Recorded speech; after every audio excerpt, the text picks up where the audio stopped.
Hi friends, welcome back to my channel. So இன்றைக்கி Saturday night வந்து நான் 2 வேலையை கண்டிப்பாக செஞ்சு வச்சுருவாங்க. நாளைக்கு சண்டேங்கிறதுனால வேலை சீக்கிரமாக முடியறதுக்கு இந்த 2 வேலையும் எனக்கு ரொம்பவே ஹெல்ப்ஃபுல்லாக இருக்குங்க. அது மட்டும் இல்லாமல் அதாவது அடுத்த வர அந்த வீக் ஃபுல்லாகவே இது 2மே நான் வந்து செஞ்சு வைக்கிறதுனால எனக்கு ரொம்பவே ஈஸியாகவும் இருக்குது. ஸோ அது 2 வேலையில் ஒன்று என்னென்னா தேங்காய் துருவி வைக்கிறது தாங்க. ஸோ இந்த ப்ராசஸரில் நான் தேங்காய் வந்து துருவி வச்சுக்க போகிறேன். இதை வந்து ஒரு பாக்ஸில் ஸ்டோர் பண்ணி வச்சுக்க போகிறேன் ஃப்ரீசரில். எவ்வளோ நாள் வருதோ அவ்வளோ நாள் நான் யூஸ் பண்ணிக்குவேன், கெட்டு போகாது, அப்படியே இருக்கும். ஸோ அதுதான் நான் இன்றைக்கி பண்ண போகிறேன். ஸோ இந்த தேங்காய் தான் 2 தேங்காய் உடச்சி சின்ன சின்னதாக அதை எடுத்து வச்சுருக்கேன். ஸோ இதை வந்து ப்ராசஸரில் போட்டு நம்ம துருவி எடுத்துக்கலாம்.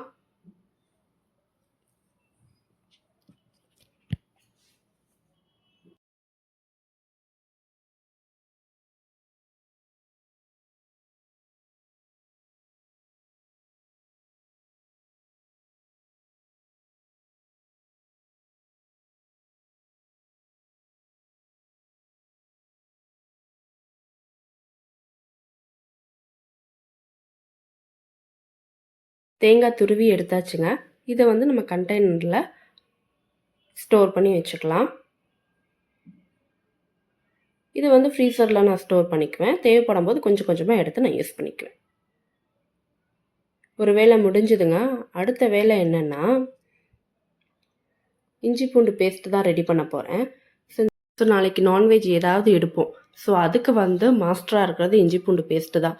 ஸோ அதையும் நான் இன்றைக்கி நைட்டே ப்ரிப்பேர் பண்ணி வச்சுட்டேன்னா ஒரு பெரிய வேலை முடிஞ்ச மாதிரி ஆகிடுங்க. ஸோ இஞ்சி பூண்டு 2மே ஈக்குவல் அமௌண்ட்டுக்கு எடுத்து வச்சுருக்கேன் ஜாரில். அதை வந்து நம்ம அரைச்சி எடுத்துகிட்டு வந்துடலாம். ஸோ கொஞ்சம் 1/4 டீஸ்பூன் அளவுக்கு மஞ்சள்தூள் சேர்த்திக்கோங்க. 1/2 டீஸ்பூன் அளவுக்கு உப்பு, கொஞ்சம் எண்ணெய் சேர்த்திக்கோங்க. அப்போ தான் லாங் லாஸ்டிங்காக இருக்கும். நல்லா ஃபைன் பேஸ்ட்டாக அரைச்சி எடுத்துகிட்டு வந்தாச்சுங்க. இதுவும் ஒரு கண்டெய்னரில் போட்டு ஸ்டோர் பண்ணி ஃப்ரீசரில் வைக்காமல் ஃப்ரிட்ஜில் வச்சுக்கிறேன் நான்.